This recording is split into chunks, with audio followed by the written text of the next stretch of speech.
The panel that's investigating Donald Trump and everything that happened following the election, specifically in Georgia, has now said that some of their witnesses apparently lied under oath. That's the allegation that's being made. Report from the grand jury says a majority of the grand jury believes that perjury may have been committed by one or more witnesses testifying before it. The grand jury recommends that the district attorney seek appropriate indictments for such crimes where the evidence is compelling. So there's a little bit of evasive kind of language there in that we don't know exactly how many people they're asserting may have committed perjury. We don't necessarily have specific evidence to, believe or not believe the claim. And they're saying only do the indictments if you think it's merited against however many people you think it's merited against. So there are a lot of gaps still to be filled in here. But I want to give you some of the additional information that we currently do know. So these are just select fragments of the grand jury report. A lot of it has not been made publicly available. It doesn't identify any potential targets for the indictments. Judge Robert McBurney ordered that all sections of the report listing specific names and criminal charging recommendations be withheld for now. That ruling apparently represented a victory for Fulton County District Attorney Fani Willis, who's been investigating Trump and his allies since early 2021, and asked the judge back last month to keep these details secret because her charging decisions are, quote, imminent. And so how far could this go? Where will it stop? I don't know, Brett, but I'm on the edge of my legal seat. What do you think? What is more pressing than imminent? Incipient, in progress, I guess. I don't know. I've been on the edge of my seat for so long on indictments in these kinds of investigations that it's like wildly calloused in like a very specific just one area. Line of callous. It's like a line of callous. Like it's bad. Not good. I never know what to do with these stories, to be honest. Like it's just like, okay, yes, someone said that there is enough, that we're getting close to having enough evidence to say that someone perjured themselves enough to indict them, but is it just based on the perjury or is it based on wrongdoing? Those kind of perjury along the ways are like, they just amount to like a slap on the wrist. Is it enough for everyone to get that kind of catharsis that they want along the way? I don't think so anymore. I am now starting to enjoy like the weird responses from Trump that I'm seeing on Truth Social more than I'm enjoying the thought of him going behind bars. But then again, I would love to see that like court TV Trump is testifying to defend himself with Rudy Giuliani as his personal counsel. Like I'd be fine watching that. And then Trump gets COVID again because Rudy farts on him. I would watch that. I would watch all of that. Yeah, exactly. Is it crazy the things you can forget in American politics? Anyway, the one other takeaway that's important from this is the jurors apparently shared a unanimous belief that there was no fraud in the 2020 election. We find by a unanimous vote that no widespread fraud took place in the Georgia 2020 presidential election that could result in overturning the election. So what is that? That's the 70th jury or judge that has decided that.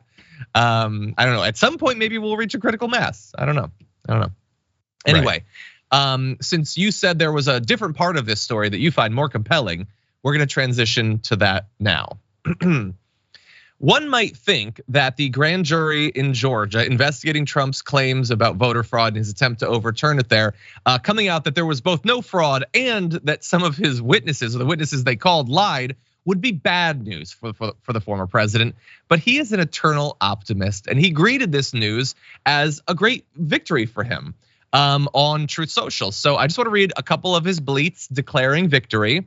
The long-awaited important sections of the Georgia report, which do not even mention President Trump's name. By the way, he wrote this supposedly. He said they don't mention President Trump's name. It's wild. Anyway, have nothing to do with the president because President Trump did absolutely nothing wrong. The president participated in 2 perfect phone calls regarding election integrity in Georgia, which he is entitled to do. In fact, as president, it was President Trump's constitutional duty to ensure election safety, security, and integrity by asking for him to find 11,000 votes. It's in the Constitution. You can check it. You're supposed to ask for enough votes to be found to overturn the results of the election. He goes on to say, Between the two calls, there were many officials and attorneys on the line, including the Secretary of State of Georgia, and no one objected, even slightly protested or hung up. President Trump will always keep fighting for true and honest elections in America. Thank you to the special grand jury in the great state of Georgia for your patriotism and courage. Total exoneration. The USA is very proud of you. It's like they said there was no voter fraud and that the witnesses lied. I didn't know that this was an option. Like the judge declares you've been found guilty and you say, thank you for releasing me back into the wild. You're very courageous, Judge. He doesn't know what the difference is between a grand jury and like a jury and a trial jury. Grand jury is just like, what do you guys think? Yeah. Is it even remotely stinky? And they go, yeah, it's stinky. That's what they just did. Yeah. They don't say like beyond the shadow of a stink. They're like, no, this is just, yeah, you guys, wow, you should look into that. You should definitely indict on that. That's what happened. And they said yes.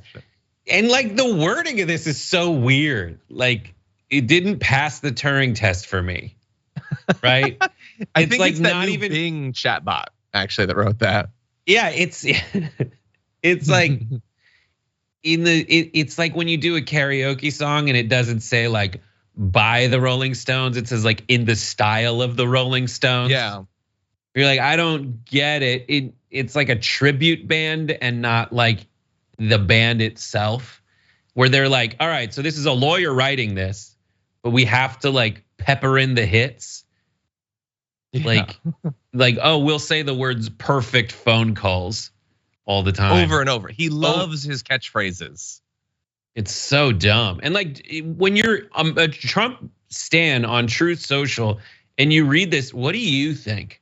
Do you think that's him? Or are you like, no, I know that's not him. But then it's a lawyer who's writing for him. What are you there for?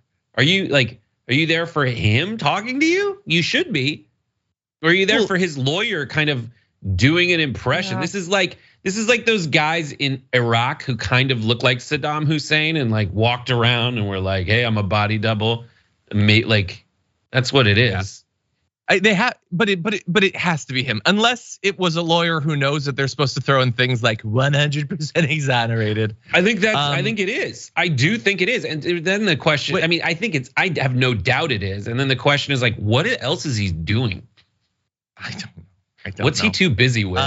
Well, he's apparently busy setting up messages because we have a new one. Fake news trying to bring me down with their lies about voter fraud. Grand jury didn't find anything, and so-called witnesses were just angry Democrats. I'm 100% exonerated and ready to keep fighting for the truth. Hashtag MAGA, hashtag not guilty, hashtag witch hunt. That was generated by ChatGPT, and it sounded exactly like him. Great job, AI. You can replace the president soon, at least in his capacity. Did you just do that with generated AI? That. I told ChatGPT, write a tweet in the style of Donald Trump responding to a grand jury stating there was no voter fraud and witnesses lied, and that's what it produced. It's not bad technology, honestly.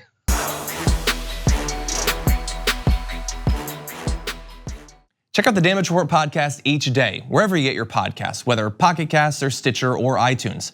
You can join me as I give you the news and stories you want, with a range of co-hosts and interview guests jumping in on the fun each day. Again, that's the Damage Report, wherever you get your podcasts. And if you get them at iTunes, don't forget to rate and review. Sometimes I'll read them live on the show.